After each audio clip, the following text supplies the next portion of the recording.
Facebook live में आप लोगों का स्वागत है।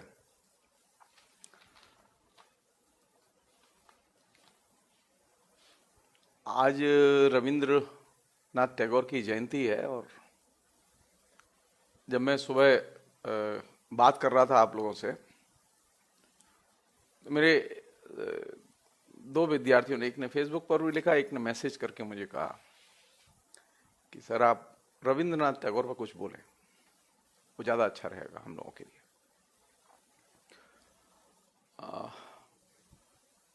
अब मेरी मुश्किल क्या है कि मेरे पास कोई किताब नहीं है अभी।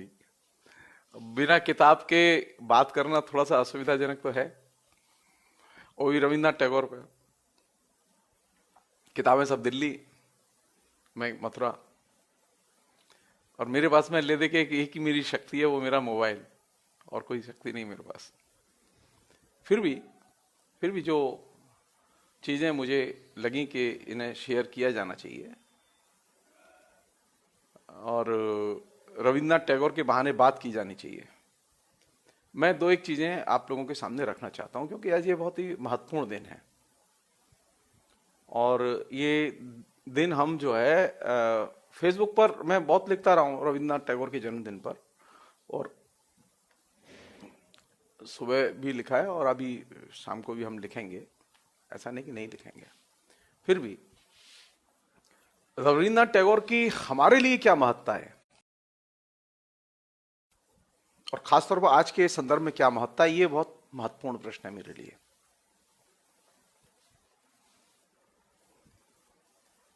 कई चीजें हैं जिनको कि हम रविन्द्रनाथ टैगोर के जरिए सीख सकते हैं।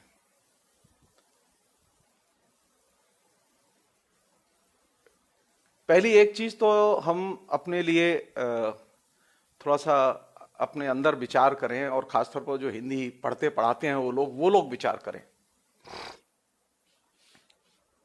एक जमाने में सूर्यकांत त्रिपाठी निराला ने एक पुस्तक लिखी थी, रविंद्र कविता कानन, आलोचना की पुस्तक थी।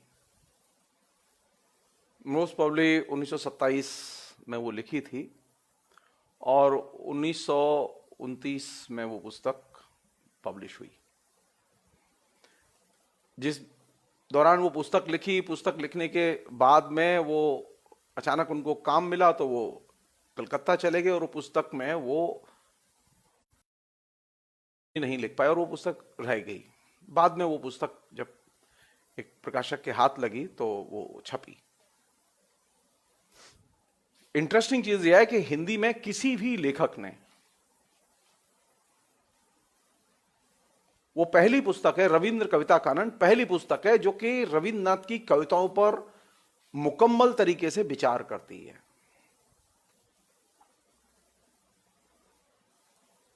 बहुत महत्वपूर्ण पुस्तक है। मजेदार बात यह है कि छायावाद के संदर्भ में बहुत डिबेट हुई है। रामदास शर्मा ने भी लिखा है, नामवर सिंह ने भी लिखा है, छायावाद पर मुक्तिबोध ने भी लिखा है। सब लोग जानते थे, सब लोग मानते थे कि छायावाद के ऊपर रविन्द्रनाथ की कविताओं का बहुत गहरा असर है। मेरे लिए अभी भी प्रश्न अनुत्तरित है कि कविता, रविंद्र कविता कानन नामक जो पुस्तक निराला ने लिखी, उस पुस्तक को आलोचना के केंद्र में क्यों नहीं ला पाए हम लोग।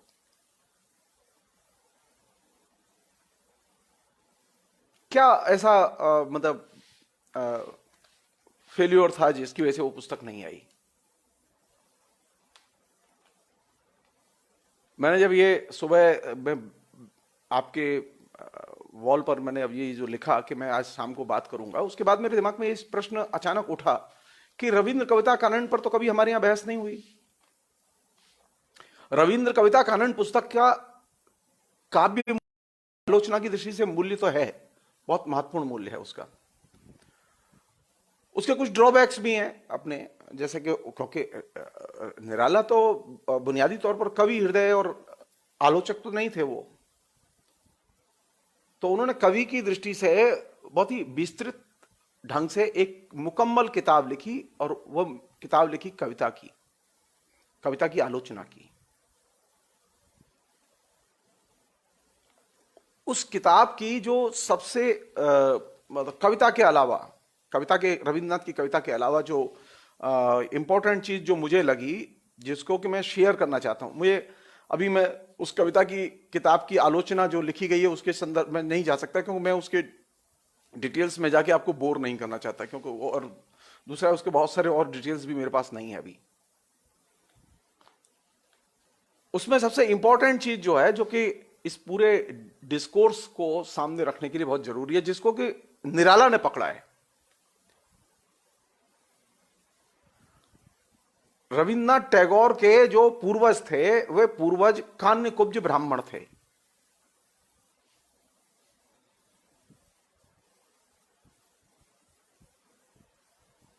इसका बाकायदा प्रमाण के साथ में, डिटेल्स के साथ में निराला ने अपनी उस पुस्तक में जिक्र किया है।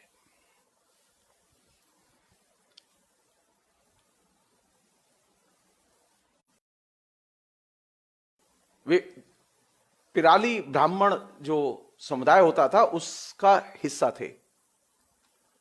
बंगाल में जो, बंगाली जाति में जो प्रचलित ब्राह्मण समाज है उसका वे अंग नहीं थे, बल्कि बंगाल के जो प्रचलित ब्राह्मण थे वो तो उन्हें बहिष्कृत करके देखते थे, उनका बहिष्कार किया हुआ था, वो उसका अंग नहीं मानते थे उन्हें।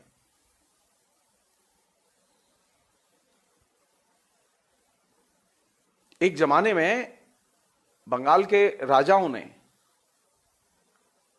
रविन्द्रनाथ के जो पूर्वज थे भट्टनायक,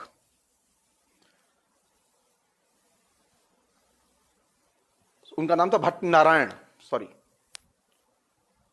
भट्ट नारायण को बुलाकर बंगाल में बसाया, जगह दी, जमींदारी दी, और वे कान्यकुब्ज ब्राह्मण थे। निराला ने पहली बार इस पक्ष का उद्घाटन किया। मैं नहीं जानता बंगला की आलोचना में यह चीज है कि नहीं है, मुझे नहीं मालूम, लेकिन निराला की रविंद्र कविता कानन पुस्तक में यह चीज है कि टैगोर के जो पूर्वज थे भट्ट नारायण, वो भट्ट नारायण के वंशज हैं।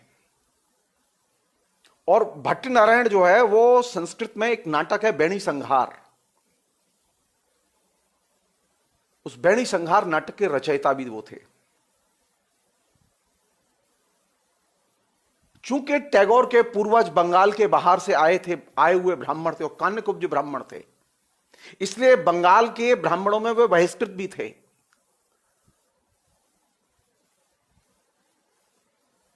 तो निराला ने एक बात लिखी है कि बहिष्कृत होने के कारण उनके अंदर एक जो रिवेल भाव था, उनके पूर्वजों के अंदर रिवेल भाव था, वो एक स्वाभाविक प्रवृत्ति के तौर पर विकसित हुआ था, और यह चीज टैगोर को विरासत में मिली थी।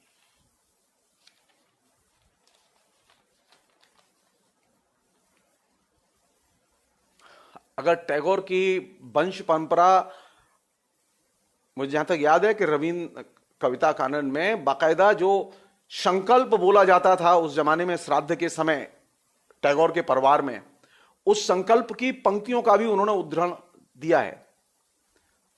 तो मैं जो चीज आपसे शेयर करना चाहता हूं यह कि एक यह समस्या अभी भी है कि हिंदी की आलोचना ने रविंद्र कविता कानन की आलोचना को केंद्र में,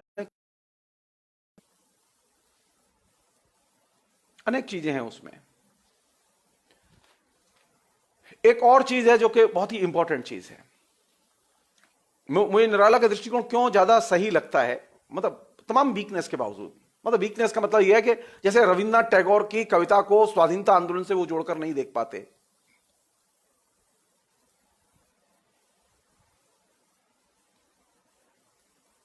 ये वीकनेस है उनकी। लेकिन जो कविता में भाव रहे हैं, जो दृष्टिकोण रहा है, उसको का जिस तरह से एक जमाने में निराला ने 1927 में मूल्यांकन किया था, वो मूल्यांकन कमोबेश सही था। ये मेरी अपनी स्मृति, अभी भी जहां तक मैंने निराला को पढ़ा है, मेरी स्मृति कहती है कि वो एकदम सही था। मैं चूंकि कविता की उस पर मेरा मतलब इंटरेस्ट नहीं रहा है, मैंने नहीं लिखा है कभी उस पर, लेकिन मैं पढ़ा है इसे कि उसमें उन्होंने दो एक चीजें और की जो मुझे याद है अच्छी तरह से कि निराला ने तुलसी के साथ में रविन्द्रनाथ का मूल्यांकन किया। निराला ने शैली के साथ में रविन्द्रनाथ का मूल्यांकन किया, और यह मूल्यांकन करते हुए उन्होंने 3-4 निबंध भी लिखे। मेरे दिमाग में एक दूसरा प्रश्न पैदा हुआ जिसे मैं शेयर कर रहा हूं आपसे। ये जो तुलसीदास, रविन्द्रनाथ टैगोर और शैली, ये 3 कवियों के बीच में कॉमन चीज क्या है?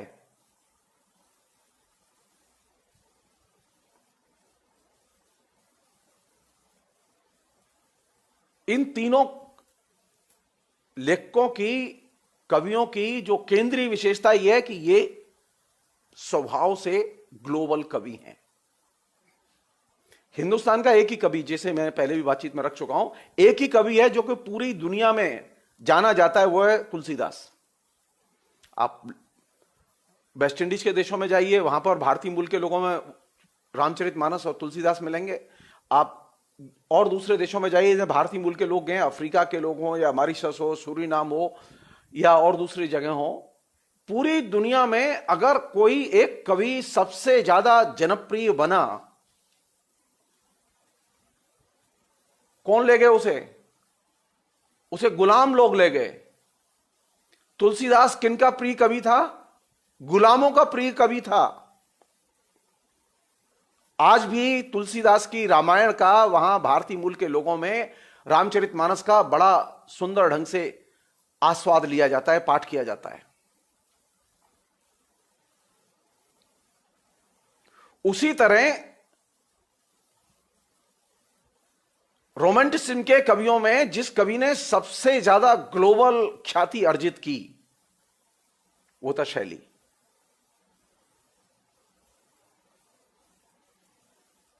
और तीसरा कवि जिसने ग्लोबल ख्याति अर्जित की, वो है रविन्द्रनाथ टैगोर। उर्दू के 2 कवि और हैं इसमें, एक है अल्लामा इकबाल और दूसरा फैज अहमद फैज। ये 5 कवि ऐसे हैं जो कि एकदम इस दुनिया के बाहर भी जाने जाते हैं, और इन 5 कवियों की एक कॉमन विशेषता है, और खासतौर पर इन 3 कवियों की मैं अंदर तो वो एक कूट कूट के भरी हुई है ये चीज। वो फैज में भी थी। ये कवि स्वभाव से सत्ता के विरोध में हैं, सत्ता को नहीं मानते। तुलसी ने अपने तरीके से राज सत्ता का एक तरह से प्रतिवाद किया और विरोध किया। उन्होंने राजा की प्रशंसा में लिखने से बेहतर राम की प्रशंसा में लिखना उचित समझा, और लड़ाई का तरीका था मध्यकाल का।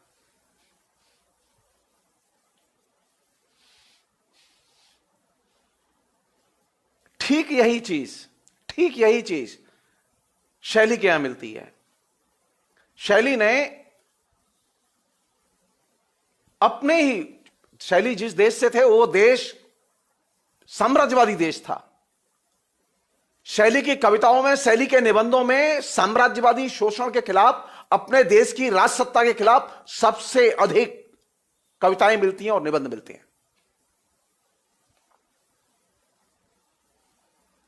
मेरे पास में अभी किताब नहीं है, मैं आपको उदाहरण देकर बता सकता था। हिंदी में एक ही व्यक्ति है जिसने इस पर काम किया बहुत तरीके से, रामविलास शर्मा। और रामविलास शर्मा ने अपनी जो थीसिस थी उसमें उसका जिक्र किया है। उसके अलावा उन्होंने उसका एक अंश बाद में आस्था और सौंदर्य जो उनकी पुस्तक है उसमें वो अंश दिया हुआ है, लोग पढ़ सकते हैं।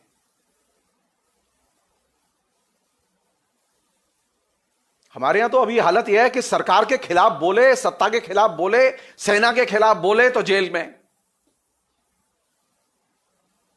आप कल्पना कीजिए कि अकबर के शासन में तुलसीदास किसके खिलाफ थे? अकबर की प्रशंसा नहीं की थी उन्होंने। हमारे आज के शासकों ने तो, मैं बार बार कहता रहा हूं, ये इन्होंने चुहिया भी नहीं मारी है। अकबर ने पूरा हिंदुस्तान जीता था, लेकिन तुलसीदास ने अकबर की प्रशंसा में कविता लिखना जरूरी नहीं समझा।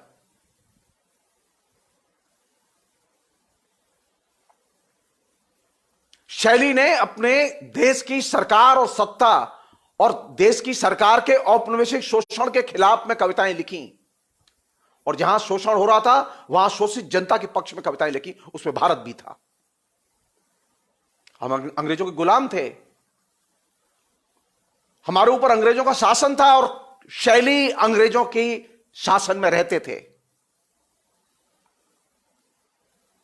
शैली ने किसके साथ अपनी एकजुटता प्रदर्शित की? ब्रिटिश सेनाओं के साथ अपनी एकजुटता प्रदर्शित नहीं की। तुलसीदास ने अपने राजा की सेना के साथ एकजुटता प्रदर्शित नहीं की, बल्कि जनता के साथ एकजुटता प्रदर्शित की, जनता के दुखों के साथ एकजुटता प्रदर्शित की। यहां तक कि उस जमाने में भारत से ले जाकर काबुल में लोग गुलाम बनाकर बेचे जाते थे, इसका उन्होंने विनय पत्रिका में जिक्र तक किया।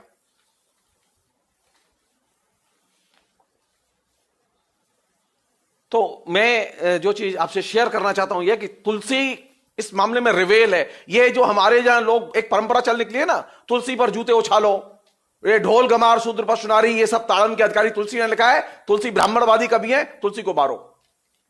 ये जो लोग तुलसी पर रोज आए दिन जूतियां उछालते रहते हैं, वो जरा बस उतना ही लेखन जो तुलसी ने किया है उतना ही लेखन सरकार के खिलाफ करके दिखाएं।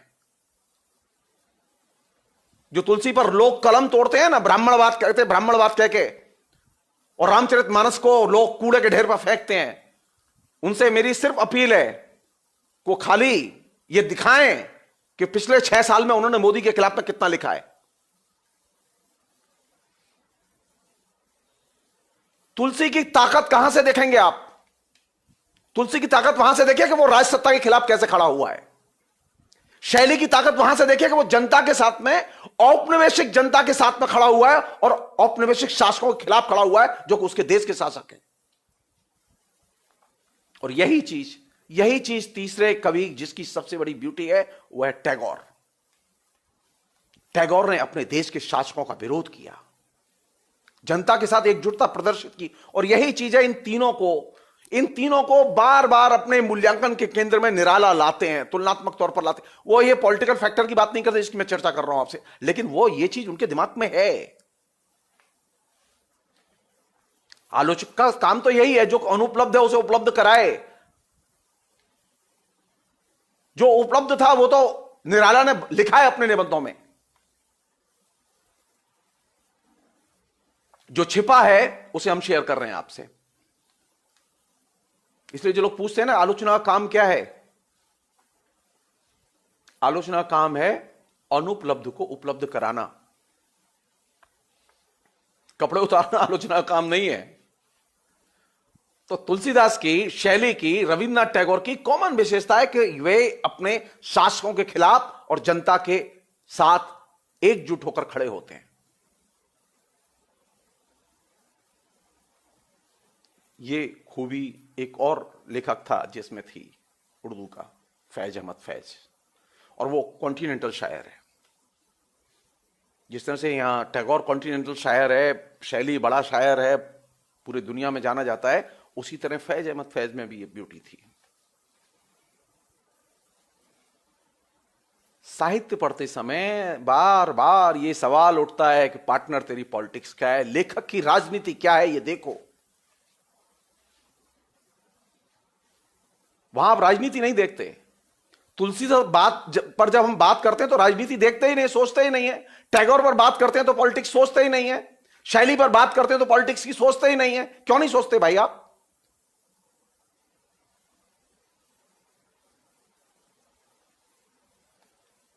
पहली चीज, आज के जमाने में, आधुनिक काल में, जब कभी भी साहित्य की किसी भी विधा पर बात होगी, किसी भी फॉर्म पर बात होगी, वो पॉलिटिक्स के बिना बात नहीं होगी।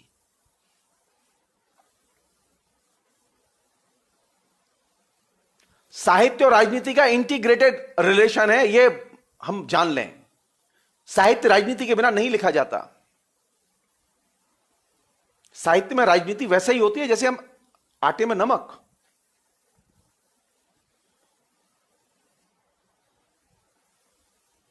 नमक में आटे में नमक की तरह है। वो विचारधारा छिपी होती है उसकी, उसे निकालना होगा, उसे सामने रख के बात करनी होगी। आधुनिक काल जब आया तो आधुनिक काल के पहले के छिपी रहती थी, प्रच्छन्न होती थी, लेकिन आधुनिक काल के आने के बाद में राजनीति प्रत्यक्ष होने लगी, इसलिए सारे लेखकों ने एक पॉलिटिकल स्टैंड लिए। मध्यकाल में चूंकि राजनीति छुपी हुई होती थी, इसलिए उसे निकाल के देखना होगा कि तुलसीदास राजा के पक्ष में न लिख के राम के पक्ष में क्यों लिखा। इसलिए नहीं कि राम बहुत सुंदर चरित्र थे और राम का कथानक बहुत सुंदर था, जी नहीं, वो उन्होंने इसलिए लिखा कि उन्होंने राज सत्ता का विरोध करना था उनको। राजा की उपासना में लिखने से अच्छा है, राजा की प्रशंसा में लिखने से अच्छा है राम की प्रशंसा में लिखो। राजा की शरण में जाने से अच्छा है मंदिर जाओ, भगवान की शरण में जाओ। यही भक्ति आंदोलन के कवियों की धुरी थी और यही पॉलिटिक्स थी। इसलिए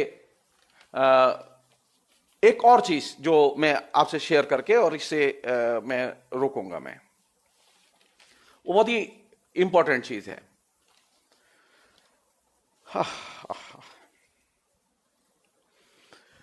वो ये कि ये जो अभी जो हवा चली हुई है ना,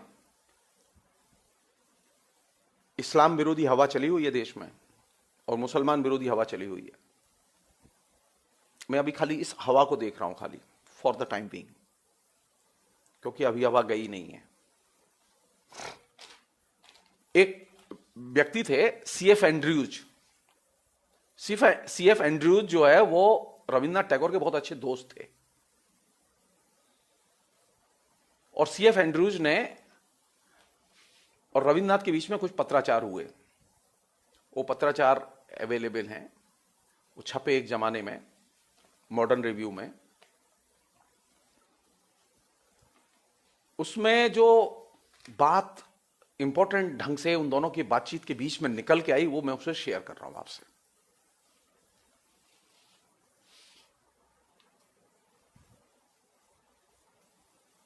उन दोनों के बीच की कॉमन चीज है ये, और आज के संदर्भ में वो और भी ज्यादा महत्वपूर्ण है। वो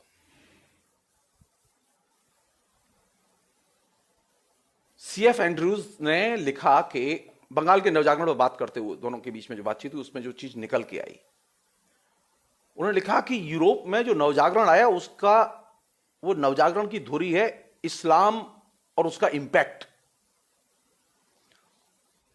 ये यूरोप में नवजागरण आया, रेनेसा आया, वो रेनेसा कैसे आया? वो इस्लाम के प्रभाव से आया। इस्लाम की बेहतरीन चीजों के इंपैक्ट ने यूरोप में जो अंधकार था उस अंधकार को नष्ट किया। उनकी पंक्तियां कोट कर रहा हूं मैं। यूरोप में अरब सभ्यता और इस्लाम मत ने के आघात ने पश्चिम को अंधकार युग की बौद्धिक तंद्रा से चौंकाया व सचेत किया। इसके बाद यूनानी एवं लातिनी के सनातन साहित्य का उद्घाटन हुआ। ईसाई धर्म ग्रंथों को एक नया अर्थ प्रदान किया गया और इन दोनों ने साथ मिलकर पुनर्जागरण व सुधार को संपूर्ण किया। अनकोट। रविन्द्रनाथ टैगोर और सीएफ एंड्रयूज क्या डिस्कस कर रहे हैं कि यूरोप में जो नवजागरण आया वो किसके इंपैक्ट से आया? वो इंपैक्ट था किसका? अरब जगत का और इस्लाम जगत का, जिससे हमें नफरत करना सिखाया जा रहा है। और यूरोप के नवजागरण जो कि इस्लाम और अरब जगत से प्रभावित था, उस यूरोप के नवजागरण से भारत का नवजागरण प्रभावित था। बंगाल में जो नवजागरण की शुरुआत हुई, वो बंगाल का नवजागरण सीधे यूरोप के नवजागरण से प्रभावित था और इनडायरेक्टली वह इस्लाम के नवजागरण से भी प्रभावित था, इस्लाम के विचारों से प्रभावित था।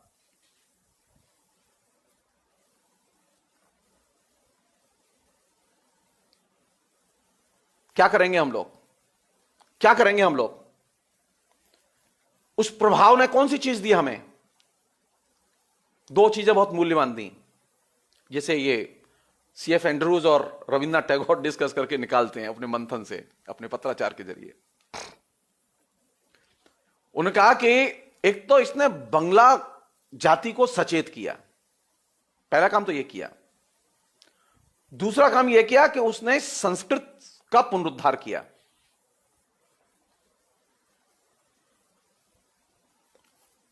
सारा संस्कृत का साहित्य नए सिरे से उपलब्ध कराया गया। क्यों उपलब्ध कराया गया, इसकी हम थोड़ी देर बाद में बात करेंगे। और दूसरा बड़ा काम यह किया कि धार्मिक सुधारों का जन्म हुआ, जिसकी मैं पिछली बार चर्चा कर चुका हूं, जिसके कारण मनुष्य केंद्र में आया धर्म के, ईश्वर की बजाय मनुष्य को प्रतिष्ठित किया गया। वो भक्ति आंदोलन की परंपरा थी जिसमें भक्त भगवान से बड़ा था। और संस्कृत की तरफ क्यों ध्यान गया इनका? संस्कृत की तरफ इसलिए ध्यान गया कि लॉर्ड मैकाले ने सबसे पहले संस्कृत को टारगेट बनाया और संस्कृत को एक अप्रासंगिक क्षुद्र भाषा बताया।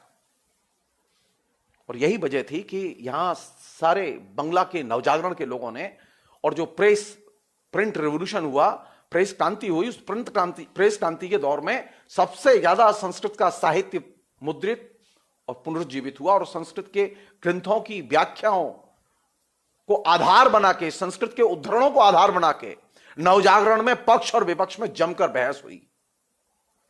जो सती प्रथा के पक्ष में थे वे भी पुराने ग्रंथों से प्रमाण ले रहे थे, और जो सती प्रथा के विरोधी थे वे भी पुराने ग्रंथों से ही प्रमाण ले रहे थे। यानी वहां आइडियोलॉजिकल स्ट्रगल का जो सबसे बड़ा क्षेत्र था वो संस्कृत साहित्य ही था, पक्ष और विपक्ष दोनों में। और इस क्रम में संस्कृत का साहित्य एकदम पुनरुज्जीवित हो उठा। कोई नए आर्गुमेंट नहीं दिए जा रहे थे, कोई नए समाज के तर्क नहीं दिए जा रहे थे, पुराने तर्कों को लाकर बार बार अपने पक्ष और विपक्ष में लोग इस्तेमाल कर रहे थे। और इसने संस्कृत को एकदम पुनरुज्जीवित किया।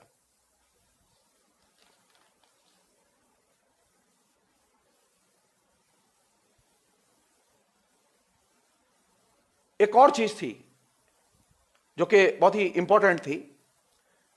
लॉर्ड मैकाले ने 1835 में एक लेख लिखा है, उसमें उन्होंने इस बात पर जोर दिया था कि जो उच्च शिक्षा का माध्यम वो तो अंग्रेजी हो सकती है, बाकी वो संस्कृत में वो क्षमता नहीं है। और संस्कृत को वो एकदम घृणा की नजर से देखते थे और बंगला को एक तुच्छ भाषा मानते थे। और यही वह जगह जहां से टर्न होता है नेशनलिटी का। बंगला जाति बंगला को तुच्छ भाषा के प्रत्युत्तर में एक समर्थ भाषा के तौर पर खड़ी करती है। राजा राममोहन राय, ईश्वर चंद्र विद्यासागर, माइकल मधुसूदन दत्त, ये तमाम लोग एक सिरे से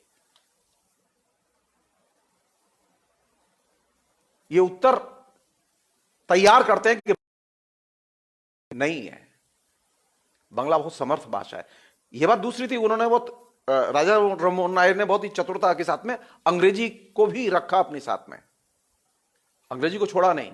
लेकिन वो संस्कृत को छोड़ने के लिए तैयार नहीं थे, वे बंगला को भी छोड़ने के लिए तैयार नहीं थे। और ईश्वरचंद्र विद्यासागर ने आधुनिक बंगला का निर्माण किया। लड़ाई किससे थी? लड़ाई थी लॉर्ड मैकाले से और उसके दृष्टिकोण से। और लॉर्ड मैकाले कौन था? ब्रिटिश साम्राज्यवाद का आइडियोलॉग।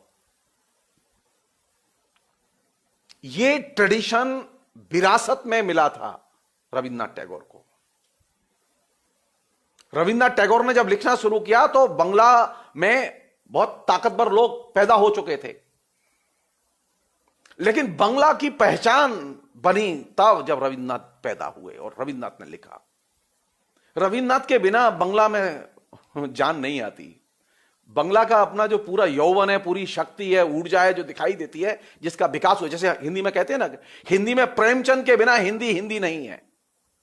प्रेमचंद के उपन्यासों ने हिंदी को पहचान दी, हिंदी के उपन्यास को पहचान दी। उसी तरह रविन्द्रनाथ टैगोर की कविता ने और रविन्द्रनाथ के साहित्य ने बंगला जाति को पहचान दी। इसीलिए निराला ने लिखा था कि रविन्द्रनाथ टैगोर क्या है? रविन्द्रनाथ टैगोर साहित्य के सूर्य हैं। और बंगला साहित्य और बंगला भाषा जो है वो पद्म कमल है। ये जो सूर्य की जो उपमा थी और वो रविंद्र कविता कानन का जो मूल्यांकन था, वो अगर हमारी आलोचना के केंद्र में आ जाता, जो रविन्द्रनाथ टैगोर का जो निराला ने लिखा था, तो हिंदी साहित्य का मुझे लगता है कि खासतौर पर आलोचना का पैराडाइम एकदम अलग होता। तो मेरा जो सबसे बड़ा रविन्द्रनाथ के जन्मदिन पर जो एक तरह से ट्रिब्यूट हो सकती है रविन्द्रनाथ के लिए, वो यही हो सकती है कि जो कि रविन्द्रनाथ ने किया, अपनी भाषा से प्यार, अपने धर्म से भी प्यार। रविन्द्रनाथ को धर्म बहुत प्रिय था। मैं फेसबुक पे लगाऊंगा एक छोटा सा पीस। वो धर्म को बहुत प्यार करते थे, लेकिन धर्म को ये तमाम किस्म की जो धार्मिकताएं और पाखंड है उनसे अलग करके देखते थे। रविन्द्रनाथ के जीवन में धर्म संबंधी दृष्टिकोण वह है जो उपनिषदों में है। रविन्द्रनाथ के निबंधों की भाषा में उपनिषदों की भाषा बड़ी इंटीग्रेटेड ढंग से गुथी हुई है।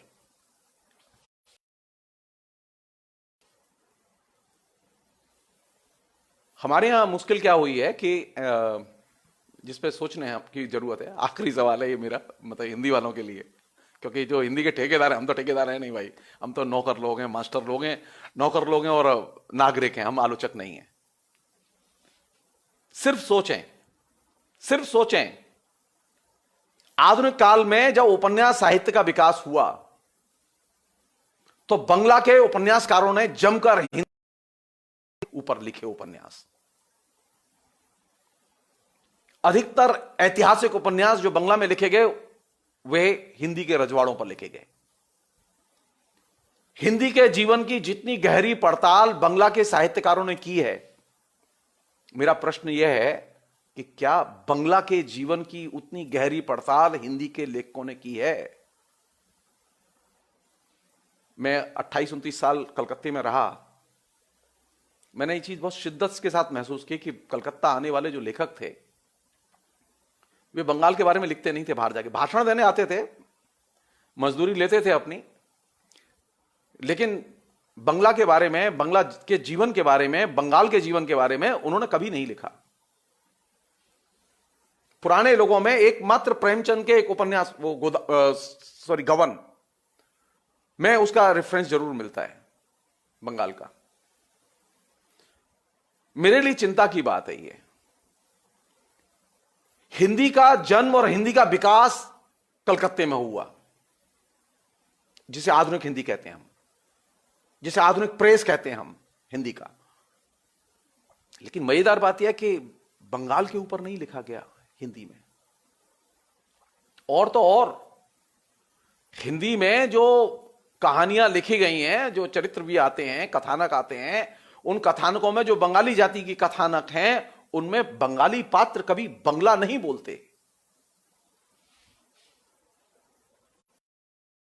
बंगला के लेखकों के यहां अगर उनकी कहानी उपन्यास में हिंदी का पात्र दाखिल होता है तो वो हिंदी बोलता है।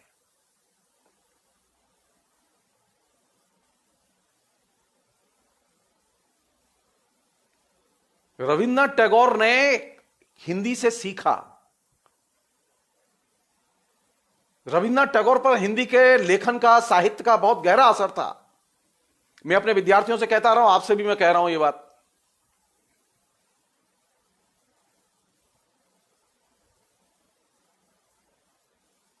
जो वैष्णव संप्रदाय के कवि थे हिंदी के, उनका रविन्द्रनाथ पर गहरा असर था, और खासतौर पर नानक का तो और भी गहरा असर था। कबीर का गहरा असर था उनके ऊपर, उनकी कविताओं में मिलता है वो। और हमारे यहां ये एक्सचेंज क्यों बंद हो गया? हमारे यहां कोई असर क्यों नहीं है? हमारे यहां थोड़े दिन बहस चली छायावाद के समय पर कि कौन किस बंगला की कवि से प्रभावित है, किसने कहा कौन सी कविता बंगला की हिंदी में ट्रांसलेट कर दी अपने नाम से। यह थोड़ी सी बहस चली, लेकिन हमारे यहां मालूम ही नहीं है लोगों को बंगला में क्या हो रहा है। हिंदी वालों को रविन्द्रनाथ की जयंती मनाएंगे, रविन्द्रनाथ पर बात करेंगे और बंगाली समाज को खोलकर नहीं देखेंगे, बंगाली समाज से सीखेंगे नहीं, देखेंगे नहीं, बंगाली समाज पर लिखेंगे नहीं। कैसे संभव है? कैसा देश बनेगा?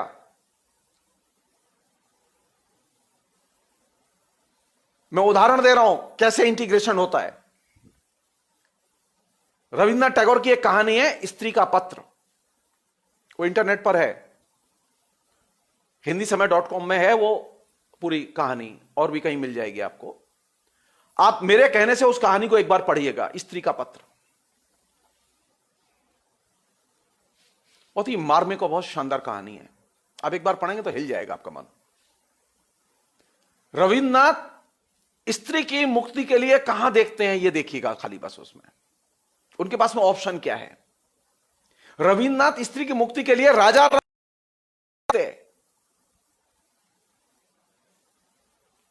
मीरा की तरफ देखते हैं।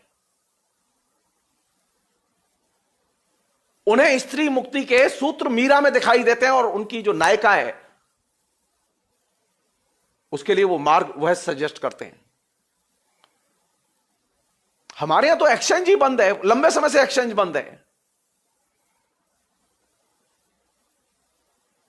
रविन्द्रनाथ की जयंती मनाई जाएगी तो रविन्द्रनाथ की जयंती मनाते समय, रविन्द्रनाथ पर बात करते समय यह प्रश्न तो उठेगा कि बंगला के साथ आपका एक्सचेंज कितना है। हमारे यहां हिंदी में बंगला के लेखक खूब बिकते हैं, बंगला का खूब अनुवाद है। हिंदी का अनुवाद उतना नहीं है बंगला में। इधर बंगला में ये परेशानी आई, लेकिन बंगला के लेखकों ने तो हिंदी भाषियों पर सबसे अधिक लिखा है।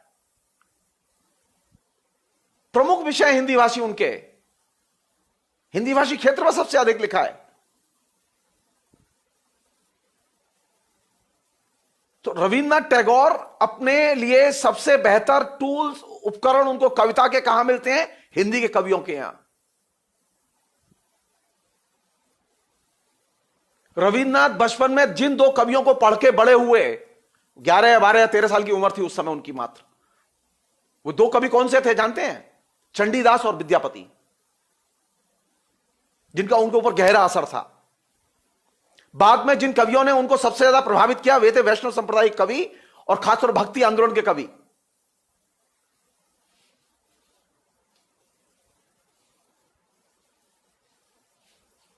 और हमारे यहां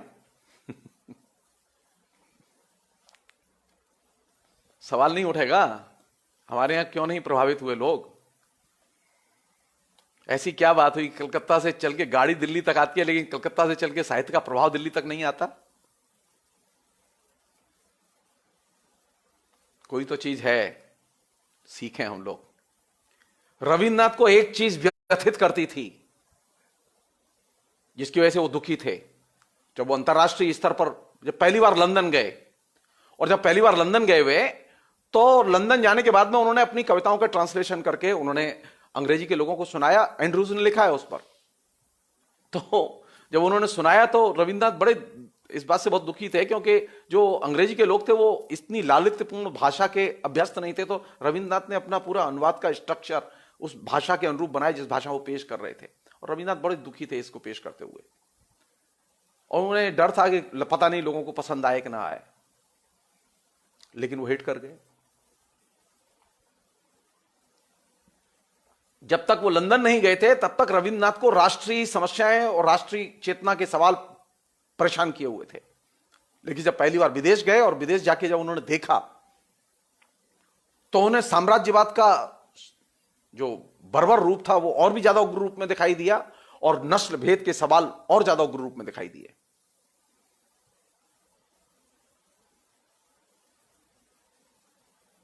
तो वो इन सवालों से जूझने लगे, और साहित्य में वो सवाल आने लगे, उनके निबंधों में आने लगे, कहानियों में आने लगे, उनकी कविताओं में आने लगे। रविन्द्रनाथ किस तरह का कवि है? वो प्रकृति का कवि तो है, उसने स्त्री पर भी बड़ी सुंदर बढ़िया कविताएं लिखी हैं। वो बहुत सुंदर बढ़िया पेंटर भी थे, उन्होंने बहुत लंबे समय तक पेंटिंग की।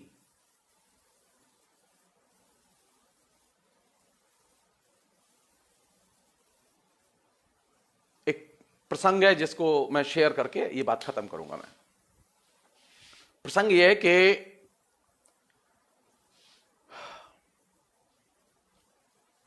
रविन्द्रनाथ टैगोर अपने चित्र बनाते थे, तो चित्र बना के वो ले जाते थे नंदलाल बोस के पास।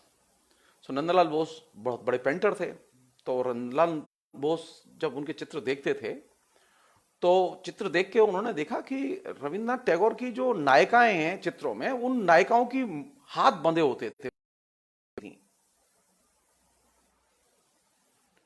तो नंदलाल बोस ने उनसे पूछा रविन्द्रनाथ से कि भाई तुम चित्र सब ठीक बनाते हो लेकिन ये नायिकाओं की मुट्ठियां बंद क्यों रहती हैं? तो रविन्द्रनाथ ने क्या कहा, वो बहुत बहुत मूल्यवान है। रविन्द्रनाथ ने कहा कि मैंने असल में देखा ही नहीं है कि औरतें जब खड़ी होती हैं तो उनकी मुट्ठियां खोली होती हैं बंद, में देखा ही नहीं है, तो मैं लिखूं कैसे, इसे चित्रित कैसे करूं, इसे आंकूंगा कैसे? नंदलाल बोस इससे बहुत प्रभावित हुए इस बात से। लिखा वही जाना चाहिए, आंका वही जाना चाहिए जो आपने देखा है।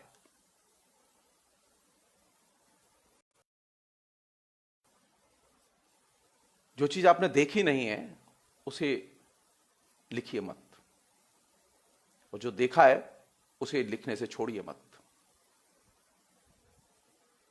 तो रविन्द्रनाथ टैगोर के लिए जो बड़ी चीज थी वो था यथार्थ, और उससे भी बड़ी चीज थी जो उन्हें, जब वो फिलॉसफी में आने लगे और दूसरी चीजों से टकराने लगे, उपनिषद की तरफ जाने लगे, तो वह था सत्य। यथार्थ और सत्य, इन दो चीजों का अद्भुत संगम उनकी कविता, उनके निबंध, उनकी कहानियां, उनके पूरे दृष्टिकोण में मिलता है। और उसके केंद्र में सिर्फ दो ही चीजें हैं, या तो प्रकृति है या स्त्री है। उन्होंने सबसे अच्छी कविताएं उन्होंने लिखा कि जब मैं पहली बार, मुझे जीवन दिखाई दी, कहां रहता है जीवन? लोग जाते हैं ना कविता लिखने के लिए विदेश, एकांतवास के लिए जंगल में जाते हैं, पहाड़ों पर जाते हैं। एंड्रूज ने एक बहुत ही इंटरेस्टिंग चीज लिखी है।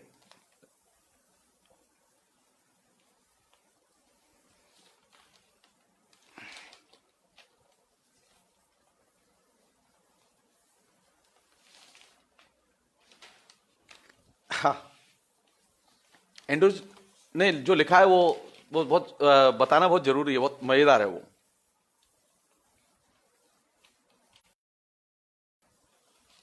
एंड्रूज ने लिखा है, रविन्द्रनाथ को कविता में कैसे रोमांटिसिज्म आया और कैसे कविता में उनको जीवन मिला, उसका खुद उन्होंने एंड्रूज को चिट्ठी लेके जिक्र किया है। वो पोर्शन पढ़ रहा हूं मैं।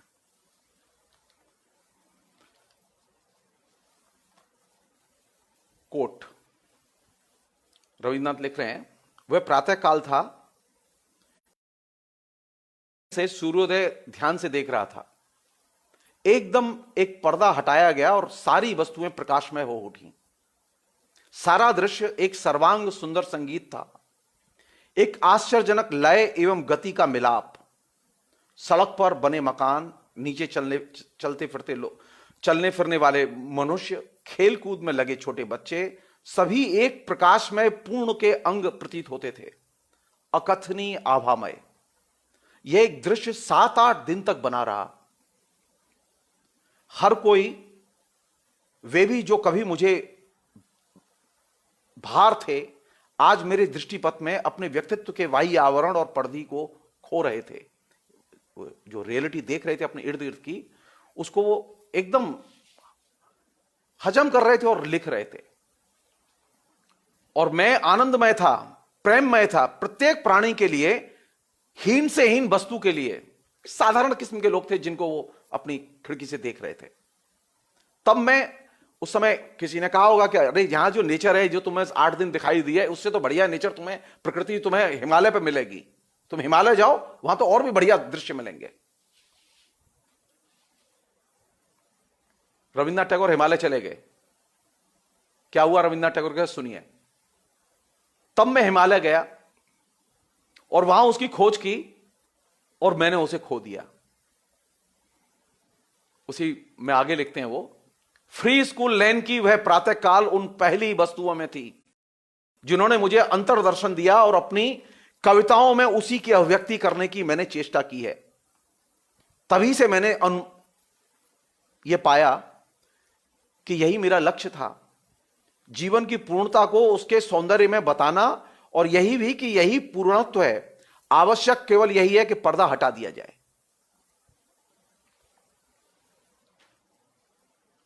यथार्थ को जानने के लिए, प्रकृति को जानने के लिए हिमालय जाने की जरूरत नहीं है। रविन्द्रनाथ हिमालय गए थे तो जो अपने घर के नीचे शहर में जो देखा वो भी यथार्थ आंख गया।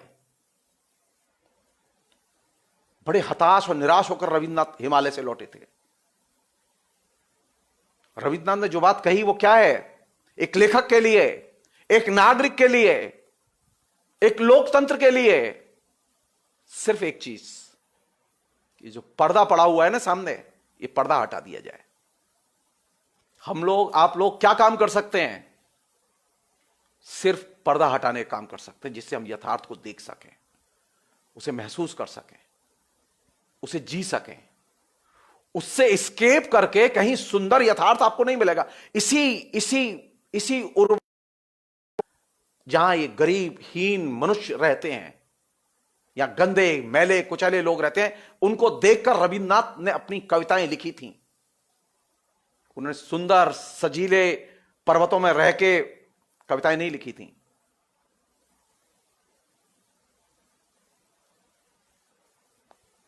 कहां मिलेगा यथार्थ? गंदी मजदूर बस्तियों में। वो गंदी मजदूर बस्तियों को देख के रविन्द्रनाथ को कविता की प्रेरणा मिली और यथार्थ मिला। और रविन्द्रनाथ ने सिर्फ इतनी सी बात लिखी कि कवि का काम सिर्फ इतना है कि वो पर्दा हटा दे, खाली सब कुछ एकदम नग्न आंखों से देखे और पूरे नग्न यथार्थ का चित्रण करे और काव्यात्मक चित्रण करे। और यही हमारे आपकी प्रेरणा का आधार भी है। इसीलिए रविन्द्रनाथ हमें अच्छा भी लगता है। रविन्द्रनाथ इसलिए अच्छा नहीं लगता कि उसने बहुत रोमांटिक कविताएं लिखी हैं, नहीं, रोमांटिक कविताएं तो एक छोटा सा एस्पेक्ट है, समय नहीं है, नहीं तो उस पर भी बात कभी होगी। लेकिन फिलहाल मैं इतना ही कहना चाहता हूं कि अभी जरूरत किस बात की है कि अभी जो पर्दादारी हो रही है, इस पर्दादारी को हटाओ। पर्दे जो डाले जा रहे हैं सच को ढकने के लिए, इन पर्दों को हटाओ और रविन्द्रनाथ को श्रद्धांजलि दो। बहुत बहुत शुक्रिया, थैंक यू।